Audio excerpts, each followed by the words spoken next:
I am super excited to share this two-part video with you. This video essentially is about how to ride the Paris-Brest-Paris in a time of about 56 hours and 40 minutes, which is called the Charly Miller Award for most people that belong to the Randonneurs USA. However, I think there's many of us can, of course, benefit from listening to this video in many different ways, whatever your goal is at the Paris-Brest-Paris. This is going to be the first of two parts. I'll upload them on two separate occasions because otherwise I think it'll be a bit too long to upload as a single video. I hope you guys enjoy it. I certainly have totally enjoyed actually interviewing these two amazing guys. Please enjoy the video. I've invited two amazing people that ride fast at the Paris-Brest-Paris, and they're going to tell us all about how to train, how to prepare yourselves, and what to actually do at the Paris-Brest-Paris to try to be as efficient as possible and try to get as good a time as you would like to do at your Paris-Brest-Paris attempt. I'm going to let them introduce themselves, and then we'll get into some details about riding fast at the Paris-Brest-Paris. So Kevin, if you don't mind, if you could maybe just introduce yourself. Yeah, thanks, Reagan. My name is Kevin Williams. I'm in Sacramento, California. I'm Jeff Kuntz, and I'm in Pittsburgh, Pennsylvania. Awesome, thank you. So welcome to this interview. The first thing I want to do is just ask you guys, are you guys professional athletes? Are you just regular guys? Do you have a full-time job, family commitments? And, where do you guys find the time to actually train for something like the Paris-Brest-Paris? So if you can start off with Kevin. I'm definitely not a professional athlete. I consider myself just a normal guy. I just love cycling. I ride whenever I can. I just try my best to find whatever time I can find to ride. I make it a priority in my life. And yeah, I don't do crazy fast Ironmans or anything like that. I just ride a lot of brevets and ride around, Sacramento frequently. So nothing too crazy.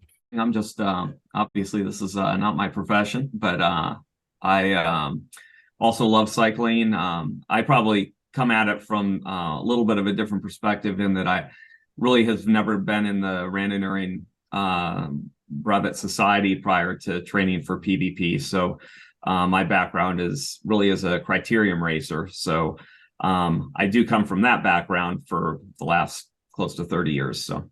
Okay. And are you currently still racing criteriums as well? Yeah, criteriums and a couple stage races and road races here and there. Yeah. So. Oh, excellent. And what category are you riding in that case? I'm still category 1. So. Wow. That is awesome. Wonderful. And Kevin, yourself, are you also doing some bike racing as well? I've actually never been a racer. I've never raced. I've always just done like century rides, self-supported rides, and randonneuring. In terms of the Paris-Brest-Paris, anybody who's not familiar with it, it's a 1,200-kilometer ride across the western half of France, which starts in Paris itself, then goes all the way west to the city of Brest, and then returns. It's a total distance of about 1,200 kilometers. It's got quite a bit of elevation gain of almost 11,000 meters. I don't know it in feet.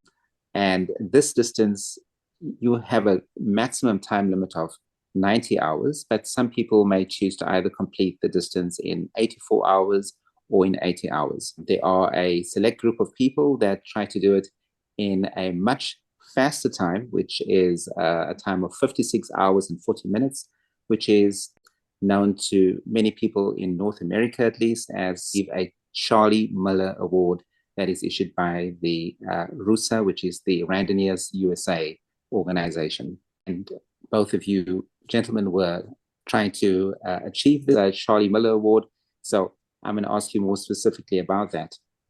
So Kevin, when did you actually make the commitment to actually go to achieve this award? Well, the first time I heard about Charly Miller was right after my very first 600. Rode through the night with a couple of other fast riders and the club organizer for where I was riding. She was pretty impressed that was my first 600, and I made that time. And she brought up Charly Miller, and I was intrigued. I never thought I'd be able to actually achieve that. I just got off my first 600 and I hadn't even considered a 12 yet, let alone, a super fast 1200. But, as I started doing more and more brevets and more 600s, more and more riders kept telling me about Charly Miller and I should consider it. And as more time went on, I realized that, maybe I could, maybe I can. This could be something that would be a fun challenge. And how many years ago did you start thinking about the Charly Miller Award? That was 2 years ago. So I started randonneuring in 2019. And of course, not much was going on in 2020. But the year after that, I really started to ramp it up and just ride as much as I could. Yeah, it was. So I've always been peripherally aware of PvP as a cyclist. So I was aware of that for some time. And during the COVID lockdown, I did a fundraiser where we have like this trail that it's a starts out with like a rails to trails and then goes to a C&O towpath, and it goes from Pittsburgh down to Washington D.C.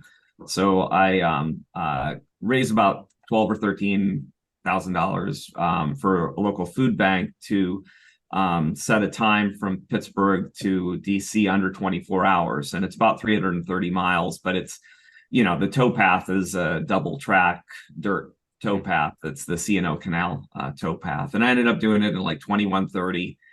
And at the time, it was the fastest known time. And then two guys from DC took it away the next week. So I was, for 1 week, the fastest guy on that. And then that kind of gave me some confidence in doing some of the longer distance stuff and potentially tackling PvP. And once I started going on the PvP website or the RUSA website, I quickly found the Charly Miller information. And that, of course, intrigued me and started thinking about that and what it would take to achieve that, and started going down a rabbit hole of trying to listen to and read as much as I could about people who had done it and what it would take. So excellent. So Kevin, was about 2 years ago, and yourself, when did you actually make the commitment to say you're going to go for a Charly Miller Award?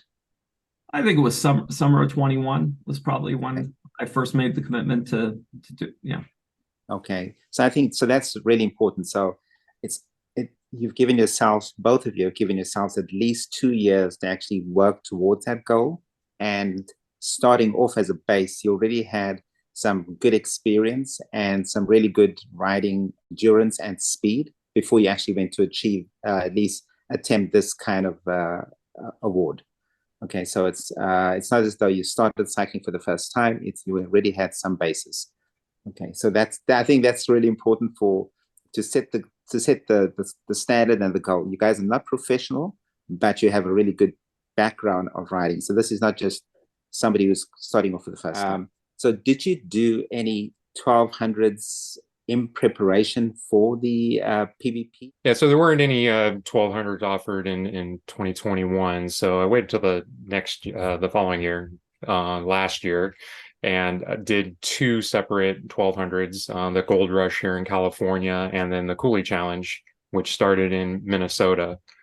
And those were both great preparations for PvP. I feel like you can't completely train for the experience of PvP. It's just one of those things where you just got to kind of go and experience it. But I would recommend riding as many 12s as you can, or as many brevets as possible, yeah, riding those two 1200s was definitely a huge help towards preparing me mentally and physically for PvP. And can I ask you, so when you did your two 1200s, did you approach them as though you were going to try to replicate the PvP, or did you ride them as individual days, as like just follow, like, for example, the Cooley Challenge, just follow it as individual days? What was your approach to those two? Yeah, so the first 12 I did treat it as individual days. I mean, it's almost more like a tour, right? I mean, you start and stop at a hotel every day. So it's not like PvP where or especially Charly Miller, where you just kind of just keep on riding. So for the Gold Rush, for the first one, it was very much, one day at a time. For the Cooley Challenge, I did want to try to train for PvP. The Cooley Challenge is known as a pretty good kind of prep for PvP just because the terrain is so similar. So I reached out to the RBA before I started that ride and just asked, about riding through even just one of the nights. I wasn't looking to ride through the entire thing. I just wanted to get some experience riding through on a 1200. So another rider and we actually rode 3 and 4 straight through. We rode that night just straight through. So that was also good prep. Now, I like to joke that I did the bare minimum of riding a 1000K in 22 just so I could pre-qualify in the A group. But and it was also set up so it was, it was loops in the it was the waterfalls 1000 or 1200. You could do either. And I was, like I said, I did the bare minimum of 1000 and it was just you looped back by your hotel every day and the only thing that I would say was helpful there is that I rode with some pretty fast guys, especially day one, where I think the first close to 400K we averaged, almost 21 miles an hour for that first day. So it was pretty fast, and we got back to the hotels really early. So I was able to, take my time getting food and relaxing and sleep in, and then me and another guy that I rode with previous day, we did the next 2 days together and also, kept a pretty good pace, but we were, always late getting started. And so it wasn't really the same as how, PvP went, where we were trying to ride straight through. So it was a little different of experience. And the 600Ks, I always chose to ride straight through on those. So I never, those, at least I had experience riding through the night for, but not to ride, beyond the first 600K. Yeah. Okay. And Jeff, just staying with the 600, how many of the Super Randonneur series have you completed already?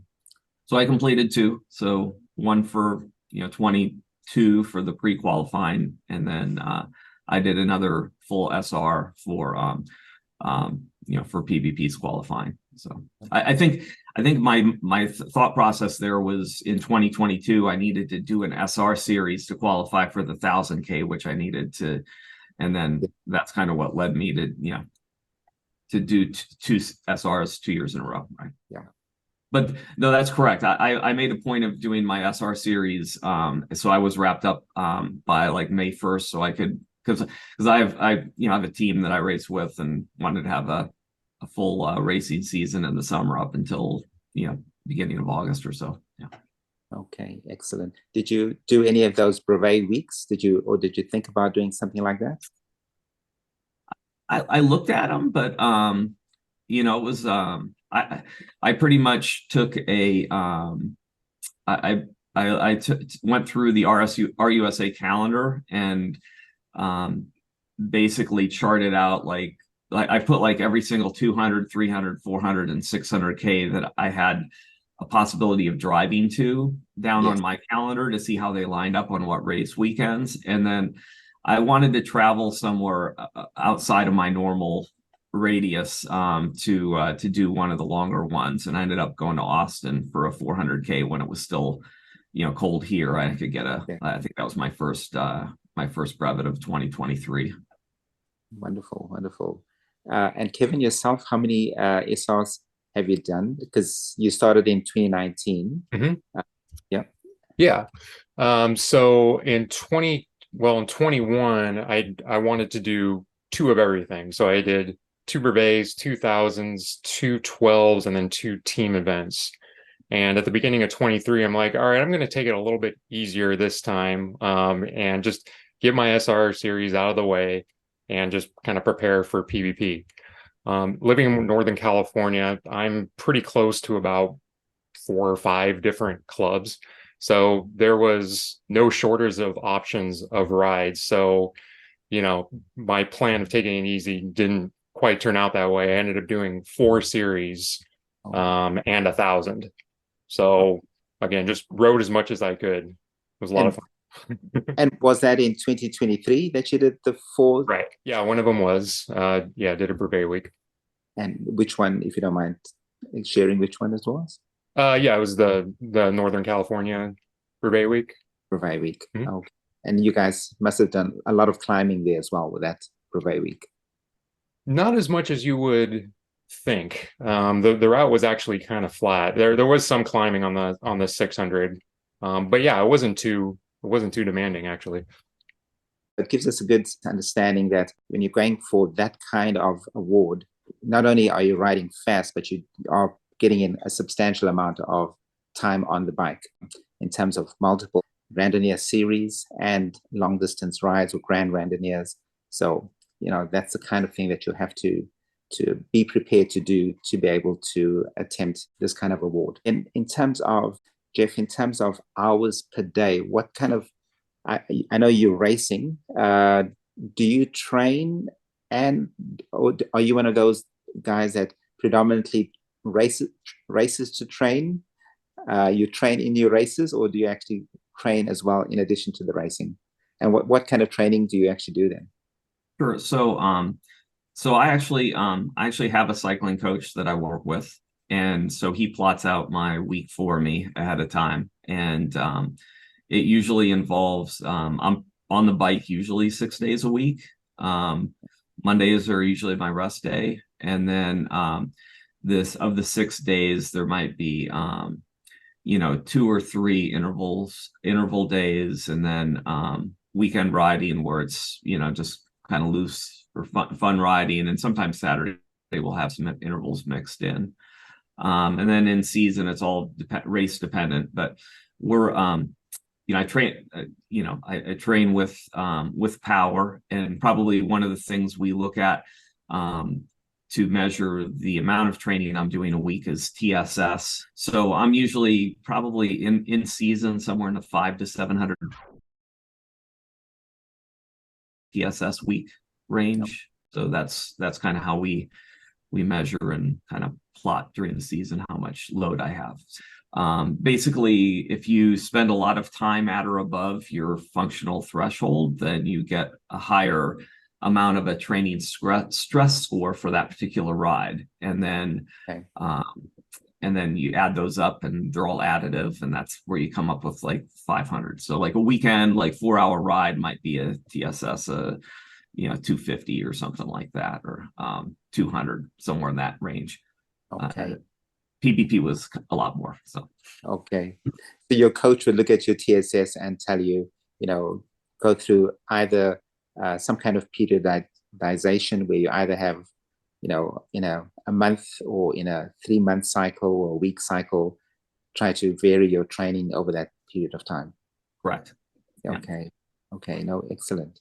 And Kevin, what kind of training do you do? You say you try to ride as often as you can. So in a week, give us an idea as to what's your typical type of training that you would do. Sure. Yeah. The months leading up to PVP, I'm fortunate to live about 3 miles from the American River Bike Trail. It's about a 30-mile long multi-purpose trail that runs along the American River, and I would hit that up, like 2 or 3 times a week from my house and back. It's about 50 miles, so about 3 hours to do a 50-mile ride. I would do, like I said, do that a couple times during the week before or after work. And then on the weekend, maybe do it again if I don't have a brevet, or go ride brevets all weekend. But that was really it. I mean, I didn't have a really structured, actually I didn't even have a power meter until really recently. So yeah, I recently got into more structured training a couple months before PVP, actually, when I really nailed down the decision to do Charly Miller. And talking to some of the other riders and more experienced Charly Miller riders, they really recommended doing more focused and structured training with power meters, just so I can build up my power, because I had the endurance and the stamina. But yeah, building up my power was definitely beneficial, keeping up with those fast pelotons in the B group. I was in the A group, and yeah, the going off course was certainly not exciting to add more bonus miles.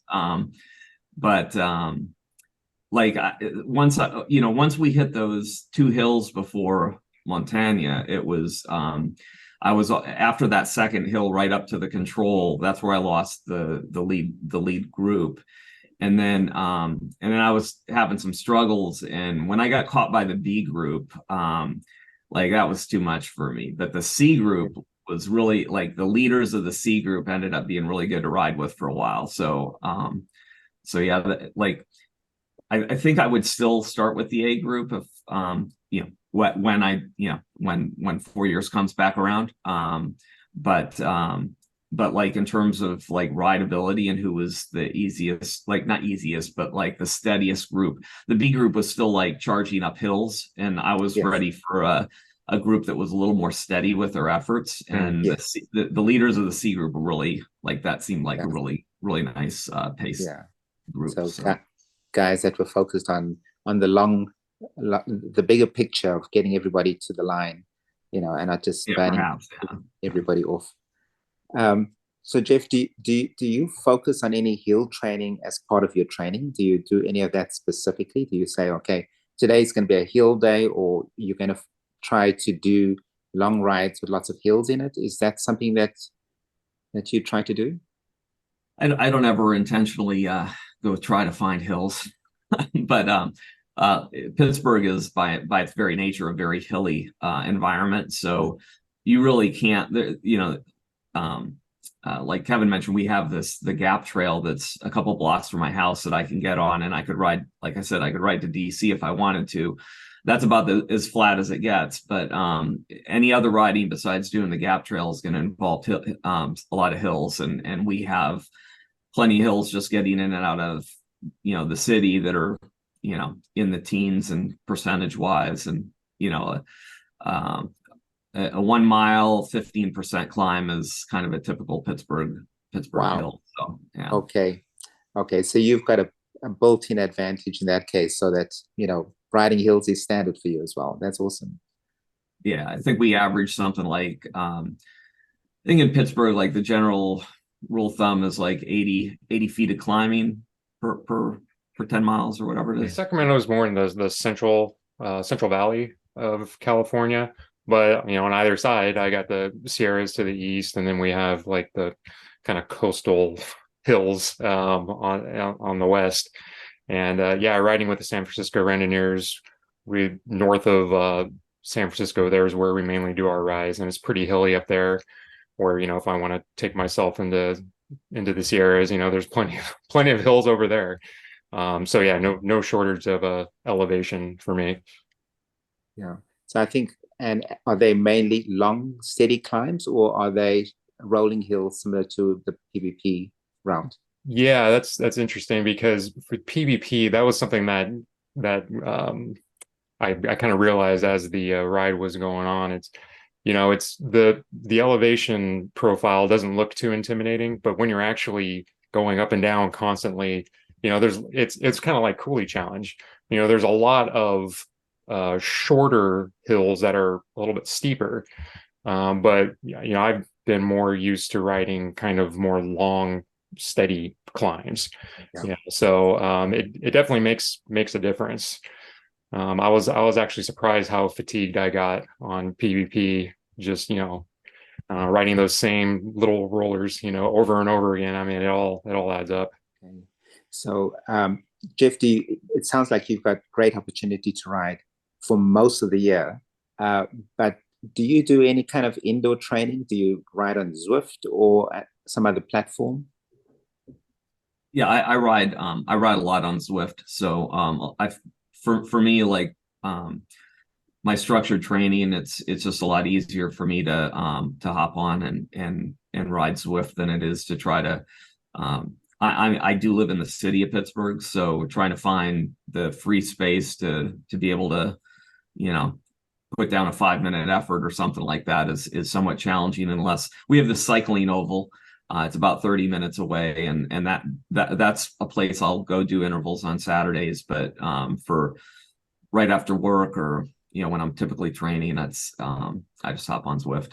I started to over the past few months, just leading up to PvP. For the longest time, I mean, I had an old trainer that I hadn't touched in years that I dug out and set back up after I got my finally got my power meter, and started to do some structured training. I signed up for a trainer road, and that's what I've been using. Okay, all right. Okay. And do either of you do any kind of cross training? Do you do any kind of like mountain biking, cyclocross, track racing, or triathlon, or anything else? I mean, I've raced, racing cyclocross is something that I've traditionally done, but I would say the last 2 years I haven't really like last season and now this season I haven't really been active racing cyclocross just because of really the fatigue of the with PvP and coming off of that. And then last year I had the 1000K that was over Labor Day, and I just needed some time to recharge the batteries. So but other than that, yeah, I do a few gravel races, but again, not in 23. Okay. And I need to do some more like weight training, but I've been lax on that last year or two. Okay. So it sounds like so for the past 2 years, you've really been focused on the PvP and your racing. Yeah, that's correct. Sure, cross training would be beneficial. For me, I don't do that. I mainly just focus on riding. I wouldn't mind doing just like Jeff mentioned, some weight training would definitely be helpful. But again, like Jeff mentioned, the fatigue factor is a thing. I mean, you're spending all your time riding, you don't got much left over. So I think more of a balance is in order.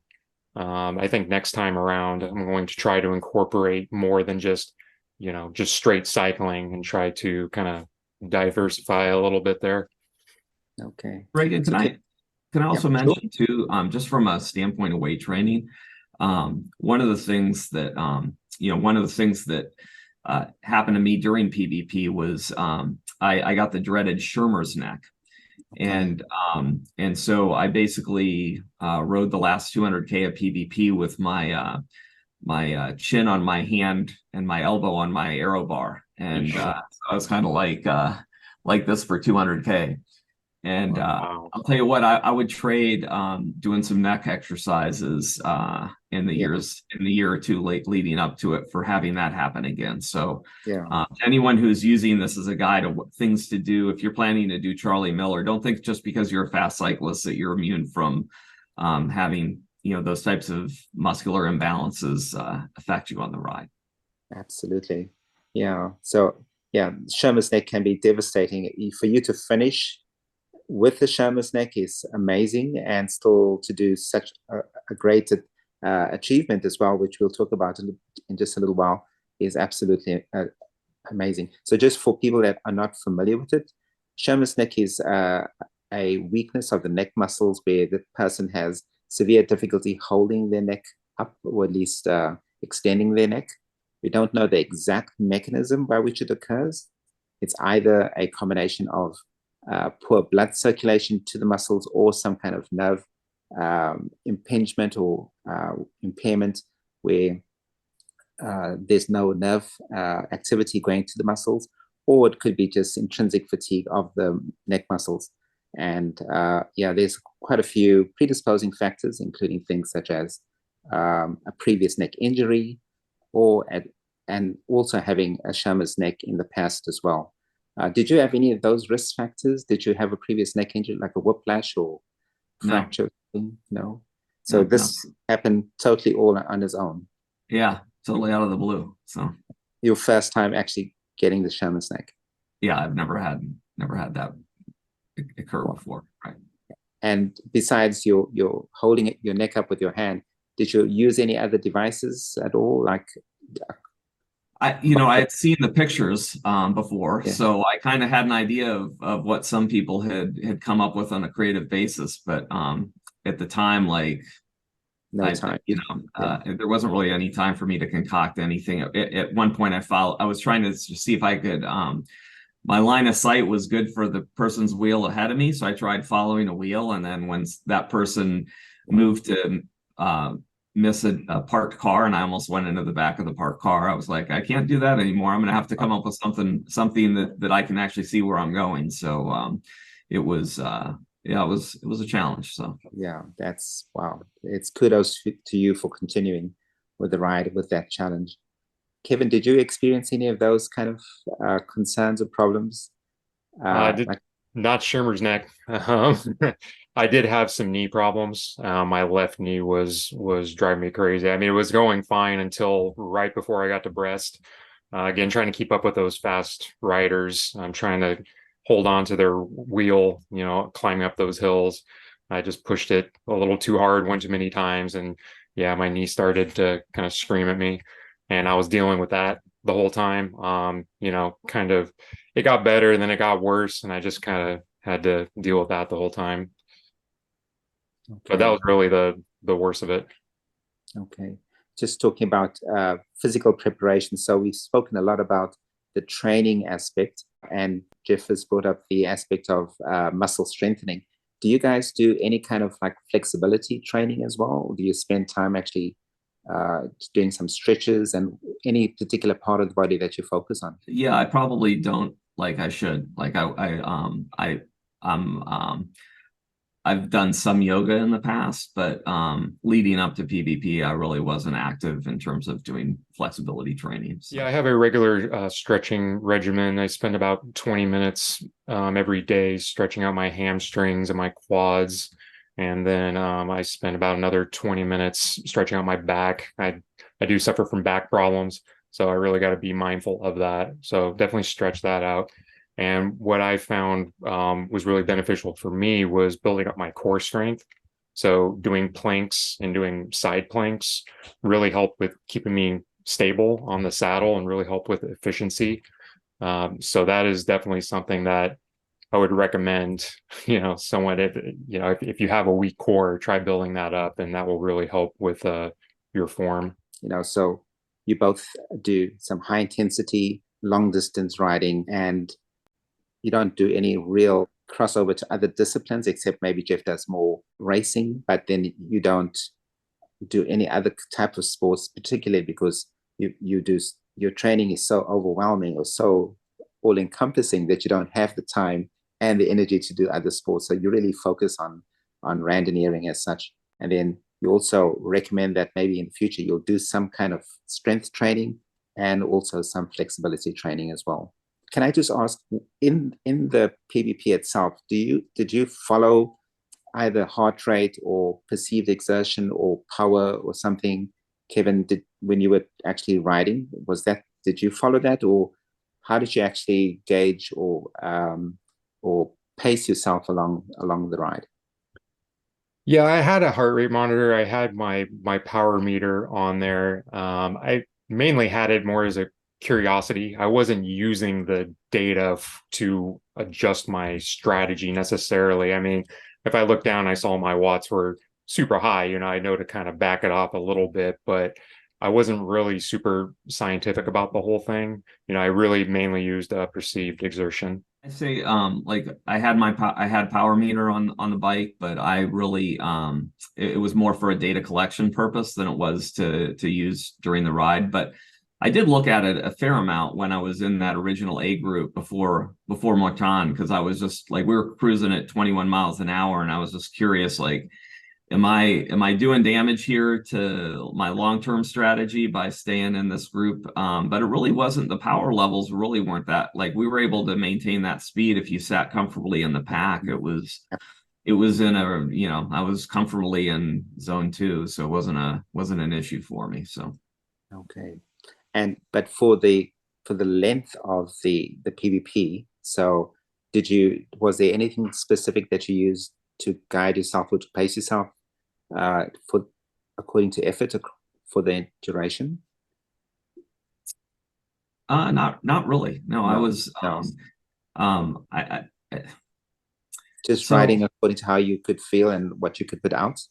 Yeah, and I guess you know, I should probably disclose too that I had some issues in the first half where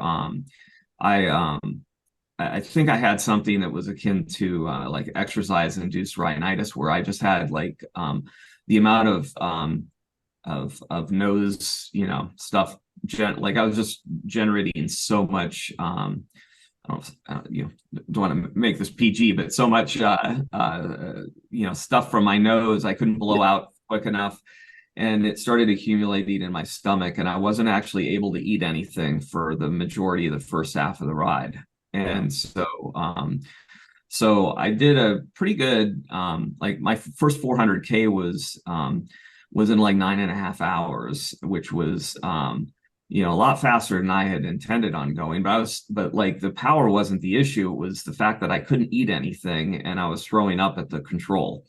So then it was, I was kind of riding from there to Brest just to get to Brest and survive and hope that my appetite was going to come around at some point. I eventually went to the medical tent in Brest and got some allergy meds that eventually I could start eating. Like I had some soup at Brest, but then once the allergy meds kicked in, I was able to start eating again. So during that whole period of time and after Brest, and like it was just like I just started going into survival mode. So it really wasn't like I really wasn't even concerned about like what kind of power output I had. I just needed to keep the forward momentum going, and that was challenging. So yes.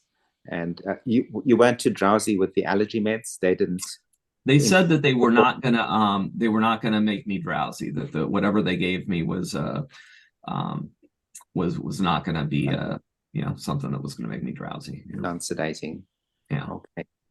So on the way to Brest, Jeff, you rode with the peloton for most, at least until Montagnard, and then. Yeah.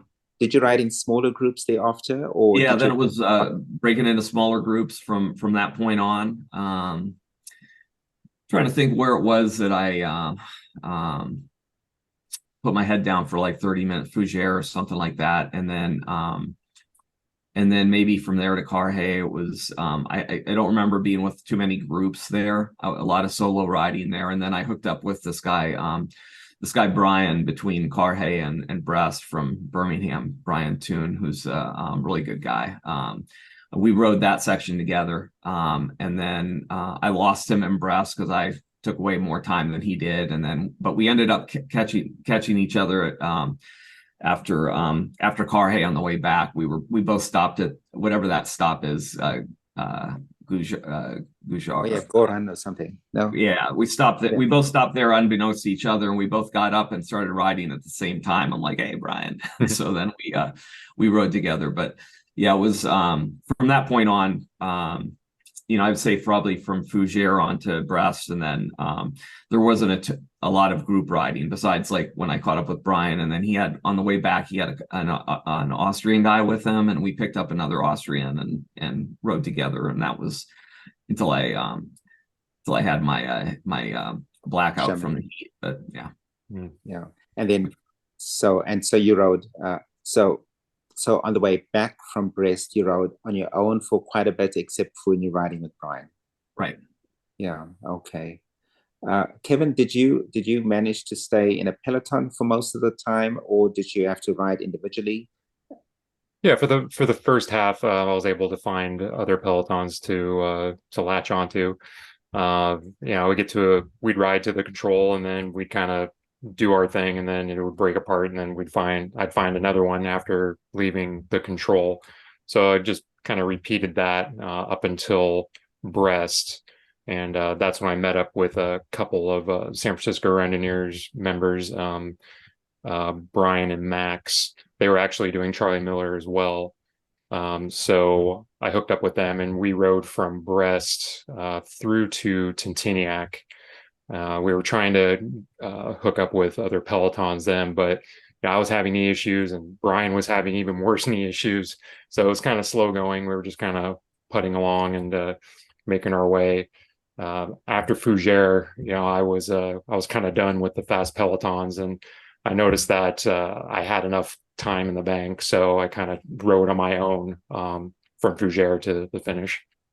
Okay. So did you have a time schedule that you were following at that stage to say, I need to be at this specific checkpoint by this time, and I have enough time banked so that I can actually take it a bit easier? Is that how you actually? Yeah, so I figured out that um, based on the amount of time I had, based on the amount of distance I needed to cover, the average total speed I needed to cover 13.45 miles an hour. If I cover that, moving time, stopping time total, if I average that, then I should finish in time. And I programmed a little custom Garmin field in my Garmin that showed me, how far ahead or behind I was of that time. So, I mean, when we were riding through the night and our knees were hurting us, like the time was getting smaller and smaller as far as how much I had in the bank. That was kind of worrisome, but as time went on, it ended up being okay. I just kind of maintained that an average speed above that threshold, and it all worked out. Okay. You mentioned that there were times when things looked like it wasn't going to work out for you, Yeah. and some of your riding mates helped to pull you through. Can you tell us a little bit about that? Yeah, definitely. So I was riding, as I mentioned, with Max and Brian, and we were riding back from Brest, and we were just struggling all night, as I was just mentioning. We just kind of took it at our own pace. Before Ludiac, Brian was falling back, and I was chatting with Max, and he was saying our Charly Miller attempt was not looking so great. We at the pace we were going, it probably wasn't realistic. I mean, he was going off his kind of schedule. I was going off my strategy. And I thought, if we just keep on going, if we minimize time stops at time stopped at the controls, we can probably still do it. Maybe there's some denial going on with me. I don't know, but I wanted to keep on going. I wanted to just give it my all, right? So we were going through the night after Ludiac, and I was really starting to struggle. I have a hard time sleeping on overnight rides. Like I'm used just to go, just going. And my body, my mind were just not ready to fall asleep if I'm out on the road, and I should be riding right now. But I noticed that just before dawn is when like the whole night just kind of catches up with me, and I'm like, I got to get some sleep. Like I'm feeling exhausted, and that's exactly what happened to me. I mean, it was maybe 10 miles outside of Tintiniac. I was feeling like garbage, and I just wanted to stop. I just wanted to pull over. The sun was just starting to peek its head out, so I was like, all right, let me just get to Tintiniac. Kept on going, and I was just feeling worse and worse.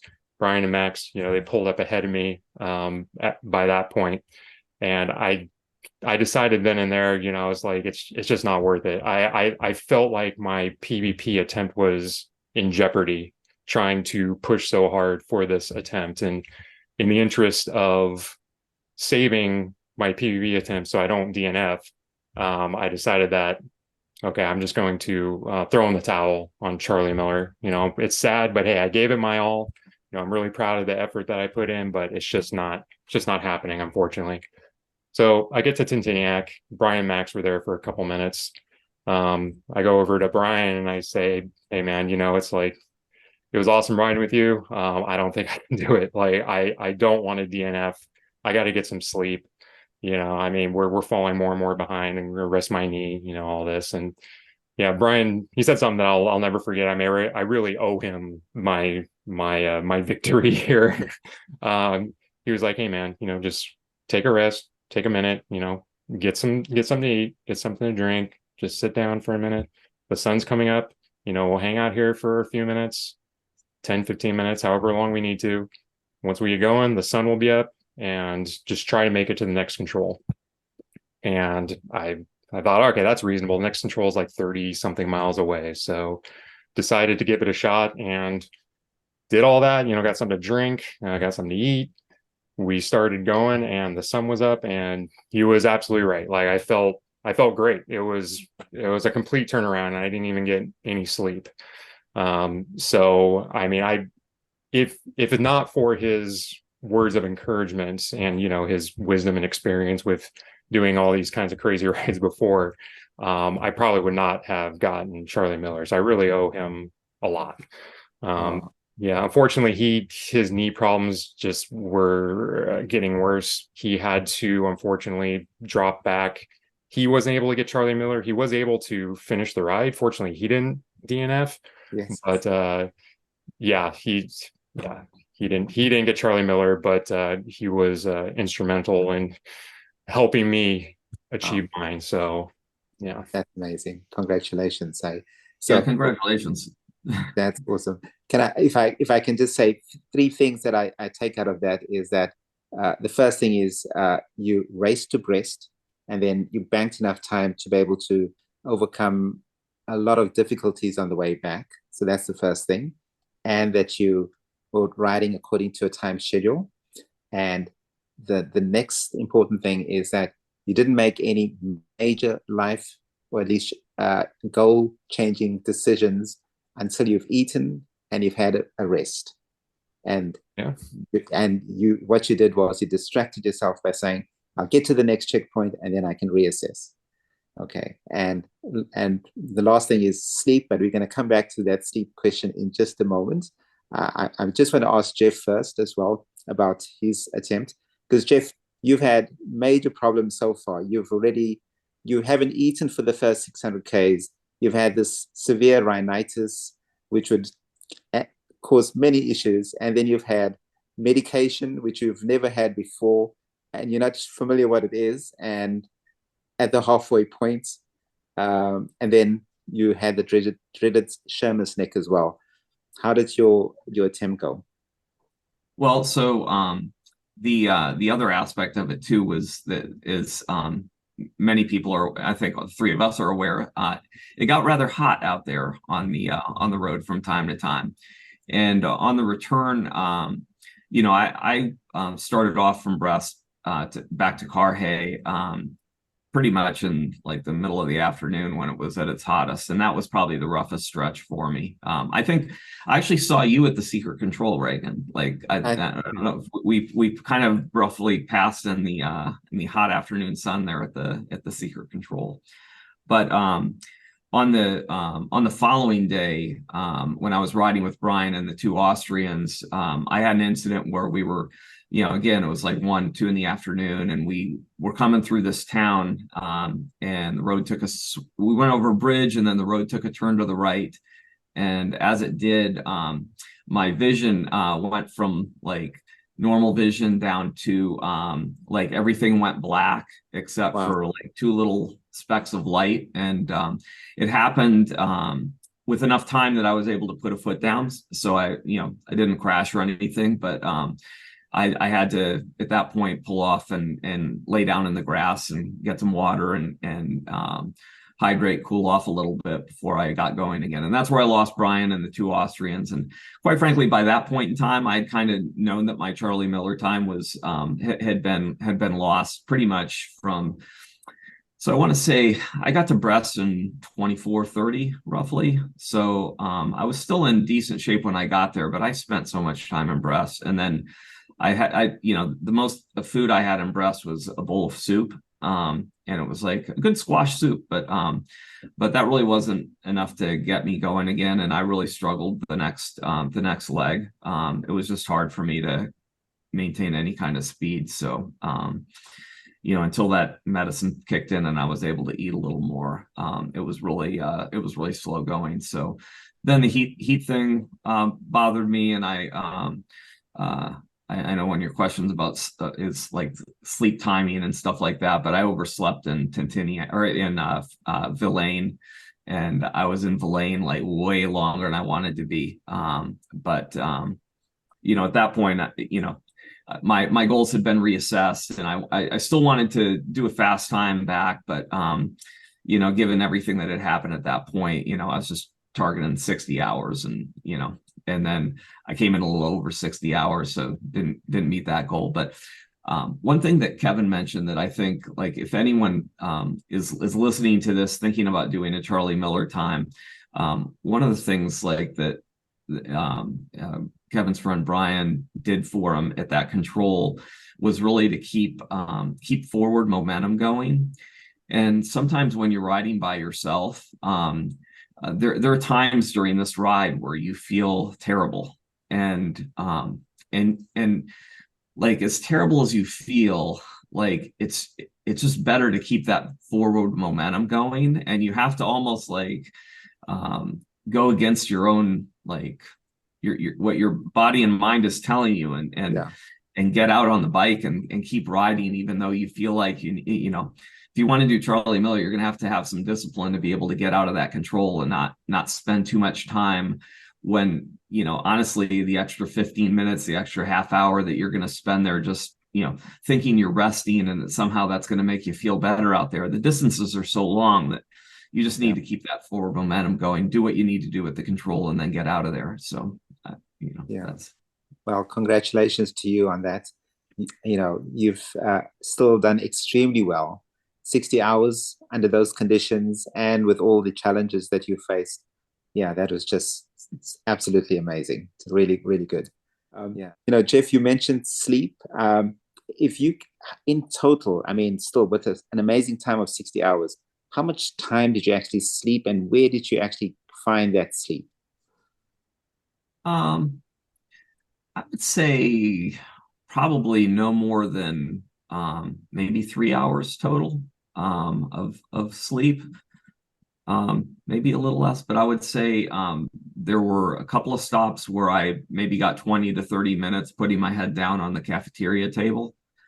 And then in Brest and then in Villain, I found like a piece of grass in the shade to lie down and just, you know, I would set my watch for, you know, however much time I wanted, and then the alarm would wake me up. But Villain, that didn't happen. I was probably out there for, you know, well over an hour. And then I probably was edging towards like the 45-minute mark in Brest in terms of like sleep. So those were the two long sleeps I had. The rest of it was just putting my head down on a table and for 30 minutes or something like that. So. And you mentioned that in your preparation and training, you would always ride your 600s through. You wouldn't actually stop and sleep. So you had some kind of practice as to riding with minimal sleep, but probably not as intense as what you did in PvP. Yeah, and even for PvP, for me, sleep really wasn't the issue as much as it was just like the fatigue from not having the calories I needed. So, like, I think my whole sleep strategy was like, I still think it was probably fine. It just, again, if I could have cut down, like taken 45 minutes back in Villain and got on the bike when I intended to, and maybe 15 minutes back in Brest, but the sleep, in terms of meeting my Charly Miller goals, was not really the issue. Like, I had budgeted that amount of sleep. It was the rest of the things that kind of thwarted me. So. Kevin and yourself, what was your sleep strategy like? Where did you sleep, and what's your total number of hours that you Well, slept? my plan all along was just to ride as much as I could until I couldn't ride anymore, and then just pull over on the side of the road and just sleep for 15 minutes or something, and then keep on going. It never really got quite to that point. I did try to sleep a handful of times and failed each time. So I actually got no sleep on the ride. I tried to sleep at the secret control after Brest. Got a cot there. Max actually paid for the three of us to sleep there, and you know, lay down for about 45 minutes. Couldn't sleep. They slept, so that's great. But it felt nice just to kind of stop for a bit and just, you know, close my eyes. After we all split up, I lay down in a park somewhere. I don't remember where it was, and couldn't sleep then. On the way to Montaigne, on the way back, you know, it's about, what is that, 70 miles or so out from the finish. That was really hot that third day. So that was the time I was really struggling, is climbing up the, it was really exposed out there on the middle in the afternoon. I was really hot then, and I was starting to feel the fatigue. So I put my head down for about 10 minutes. I thought for sure I was going to be able to sleep at least a little bit, but it just didn't happen. So kept on going, and I just finished without any sleep at all. Wow, that's incredible. I mean, not sleep, okay, not sleeping for a minimum of the 54 hours, but did you bank sleep before you started the PvP, like the night before? Did you like sleep extra hours, and did you sleep like right until you actually started in your starting pen? How did you manage that? What was your strategy? Well, I got to France about 5 days before PvP, and I'm like, okay, that's enough time to get over jet lag and bank some sleep and be all nice and rested for the Sunday start. And that didn't quite happen that way. I mean, I don't think I ever fully got over the jet lag. A couple nights before the start, I got a pretty good night's sleep, and I was feeling pretty good about it. But then the night before, I mean, it must have been, just excitement for the event. I couldn't really sleep very well, and I just woke up at my normal time, like 7 o'clock, and I guess that's it. So I got like 9 hours to kill before the night starts. So yeah, I started with 9 hours already awake, and then just went for it.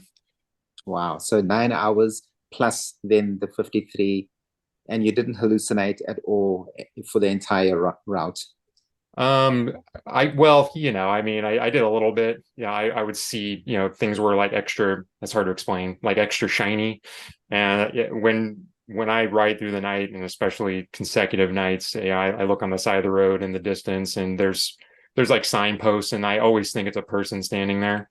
It's never like super intense visual hallucination or anything like that, but I sometimes have to do a double take, and things just look kind of shiny and weird.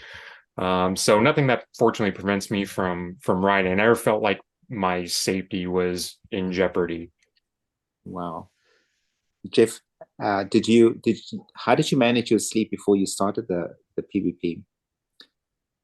Yeah, I didn't really try to do anything unusual. I didn't really see that I was going to be able to, like, my body doesn't work that way where I can, sleep more than it's accustomed to. But I think I actually got a decent night's sleep the night before, so it wasn't like we came in, left the U.S. on Thursday, got in on Friday, so I had 2 nights in France prior to the start, and I didn't really have any problem sleeping either nights, but falling asleep isn't really my struggle for me. So, but at the same time, I'm pretty good about, being able to stay awake for long periods of time too. So, I can switch on and off like a light switch when I need to. But must be nice.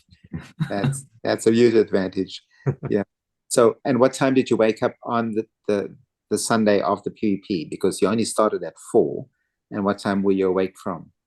I was probably awake at 7:30, 8 o'clock. Wow, that's incredible. Wow. Anyway. Okay. So can I just ask, it's now 1 hour and 8 minutes. Are you guys okay with just doing at least another half an hour, and then so that is the end of the first part of this 2-part video series. Please stay tuned for the second part, which I'll upload in the next few weeks. I hope you guys have enjoyed this video. Remember, if you've enjoyed it, please press that like button. And if you would like to see more of this kind of interviews in future editions, please subscribe to this channel. Remember, second part of this video is coming out soon, and I hope to see you guys again soon. Until next time, stay safe.